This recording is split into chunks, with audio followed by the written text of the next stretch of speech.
Hello, as you can see today for review I've got yet another in-ear monitors made by Kinera. Their signature hexagon box really stands out from all other in-ear monitors on the market. And as you can see by the name on this box, today I will be reviewing Kinera's Odin. Of course, this is not a new model, it was released some time ago, but anyway, I didn't have a chance to audition it, and now I've decided to fix this problem, and today we will discuss it. It's their flagship model, as well as their recently released Nana hybrid with electrostatic tweeters, but here we will have 8 balanced armatures, 4 by Knowles and 4 by Sonion, and this is per each ear, it's not totally. So 8 driver or 16 drivers in common, so price seems to be reasonable if they manage to achieve a proper sound. Price is $800, I already mentioned it if I remember right. Sensitivity is 106 decibels and 24 ohms of impedance or something like that. I don't think it's important. So let's have a closer look. Box is stylish, looks really great and premium. So actually yes, 24 ohms, 8 balanced armatures, so frequency response chart, so everything is nice and printed on the box. Inside there is small message from the creators, set of tips, case with in-ear monitor, so let's take them out. Cleaning tool, 6.3mm adapter, 2 pair of foams and 5 pair of final audio tips. Pretty good accessory set, especially if we consider that they've added this plastic case. I like such plastic cases, they are bulky but convenient. So let's unwrap them.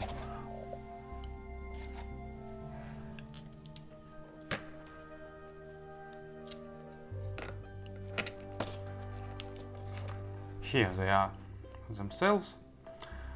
Pretty nice, attractive look.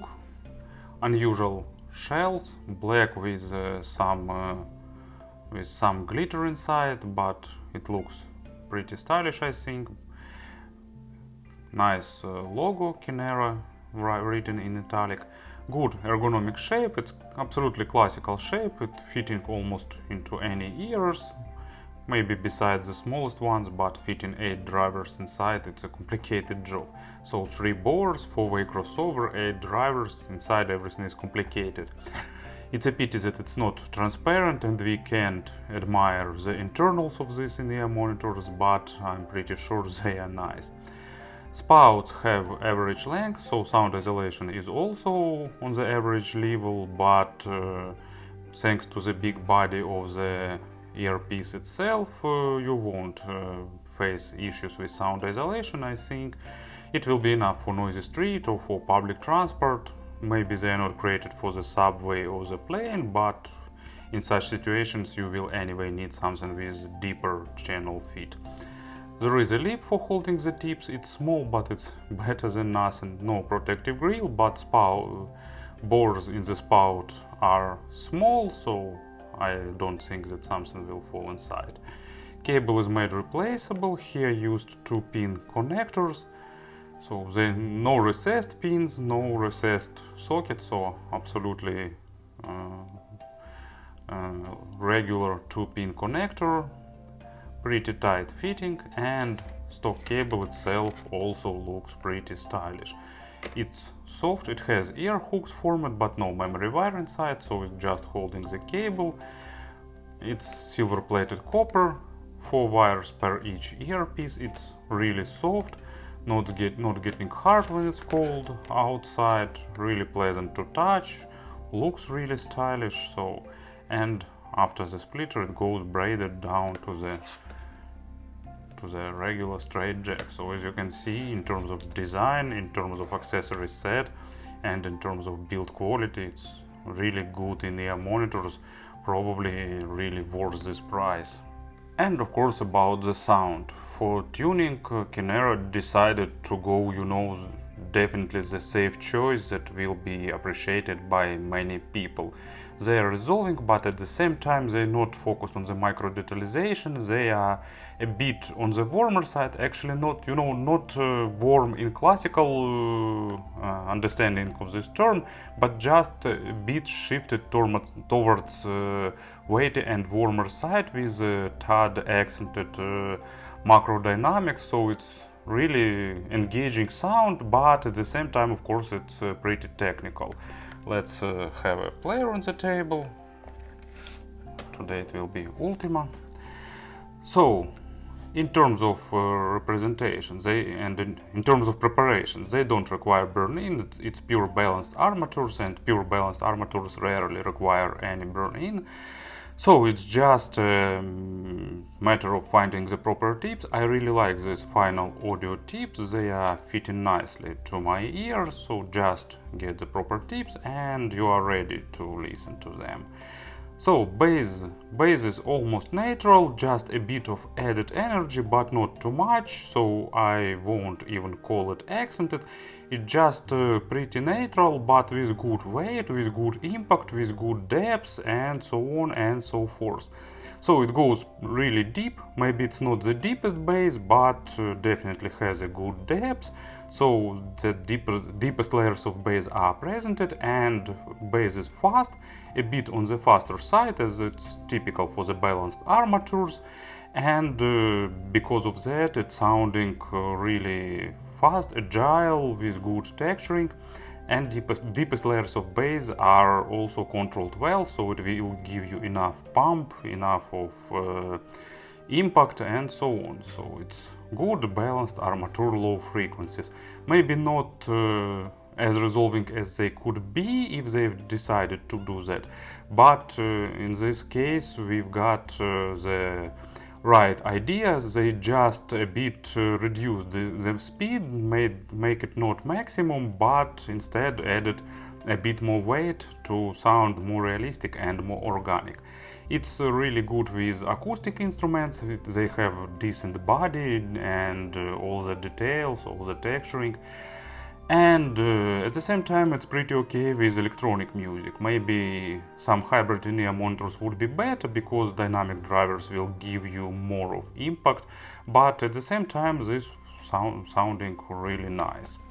And as an example for the low frequencies, I've got the Ondekoza, famous Japanese drummers. And if you heard any of their tracks, you probably understand what they offer. And it's important to have tight and impactful low frequencies to represent all these big drums with all their volume, with all their character. And at the same time, they require really good and fast mids and sometimes even treble, because drum kick has really high going overtones, surprisingly high sometimes, and these in-ear monitors nail this track in a really good and realistic way. I even prefer this in-ear monitors with this track even more than some more expensive and more resolving models. Mids are also pretty good. Of course, they are also not tuned to give you the maximum resolution. They are tuned to be a bit more on the organic side, a bit more to give you a bit more musical representation, let's call it so. So they are emotional, they are not too nitpicking, so don't afraid that they will be too nitpicking and that they will require the maximum quality of tracks. So they are forgiving, maybe not the most forgiving, but they are okay with not superb recorded tracks. But of course, with good tracks, they will shine better. Imaginary stage is above average both in width and in depth. They are not most spacious, but volume is really good. And what else I can say? They are pretty emotional. It's not the model for those who want to hear all the tiny details, trademark, or to get the maximum resolution, to get dry monitoring sound. No, they are not created for that. At the same time, you will have emotions. It's like more enjoyable way of enjoying the music. Sorry, it's sounding a bit weird, but describing the music or actually the sound with words, it's pretty complicated thing. And as an example, I've got really good compilation. If you are portable audiophile, or if you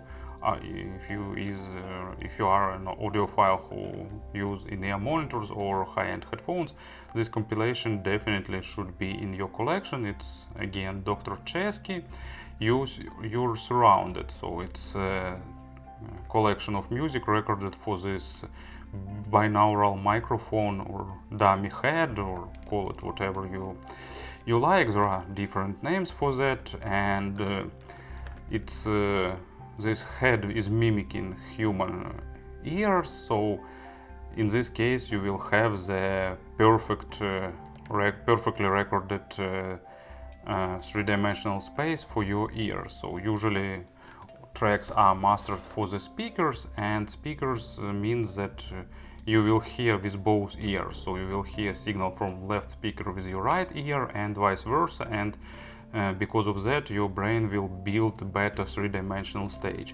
With headphones you won't have it, because left goes to left, right to right, no crossfade, and because of that staging is smaller with headphones, and with in-ear monitors it's usually even smaller. And such binaural recordings, they just allows to maybe not fix it, but they allows to preserve the staging how you would hear that, and because of that it's sounding really spacious and three-dimensional. At the same time, such tracks require pretty natural and resolving in-ear monitors, so with that not adding additional coloration to the mid frequencies, or this binaural effect will be spoiled. And this track, it's John Henry, it's basically classical country, probably it's country. It would be really shameful if I miss with the track, with the genre, but it's sounding like country with all that folk instruments, and it recorded and mastered with this binaural microphones in mind, and you will definitely, with these in-ear monitors, you will have this sense of volume and this sense, I don't know, of some barn-like room where it was recorded. Of course it was recorded in studio, but the effect of appearing in some barn and the concert will be really strong. So treble here is a bit softened, it has normal extension but not the maximum ones, and it's rolled off. I'm not sure is it done on purpose or just it happens this way, but it's good for the modern music, where in the treble area you will have only the compression artifacts from one point of view. From another point of view, it's not perfect choice for the audiophilic recordings, because audiophilic recordings have overtones and all that stuff that goes high to the ultra high treble area, and here you will miss it a little bit. But at the same time, treble here is resolving, has good resolution, pretty natural sounding, but at the same time it's not fatiguing, not sharp, so if you're treble sensitive it would be a really safe choice for you. It has basic layering and a bit above average overtone saturation, so pretty decent treble, but just a bit softened to sound more polite for those who don't like the prominent and sharp treble. But of course not treble shy in general perception. And as an example, I've got previous year's album by Alan Parsons and track called Sometimes. It's classical Alan Parsons, nice orchestral music. Basically I think it's a pop music but done in a nice way. Maybe, I don't know, maybe it can be considered as cabaret music, but actually no, it's not typical cabaret, so I don't know the proper word, because It's not the pop music in modern understanding, not some poorly written text with some girl that is sing by some girl who was chosen only for nice figure. So it's a really good, really skillful vocal orchestra work. So really good way of popular music, and that's what we like with Alan Parsons. And of course it's recorded perfectly, it's still Alan Parsons, and of course it has a lot of treble, lot of overtones, and all is going high to the treble area, and these in-ear monitors represented pretty nicely, giving you this sense of natural sound. So basically slightly V-shaped signature, but accent on the low frequencies is really small, and treble is also a bit accented but still sounding really polite. So you know, on the frequency response it's V-shaped, but in general perception it's just a resolving and a bit warmer signature, natural without additional coloration, sounding really organic and musical.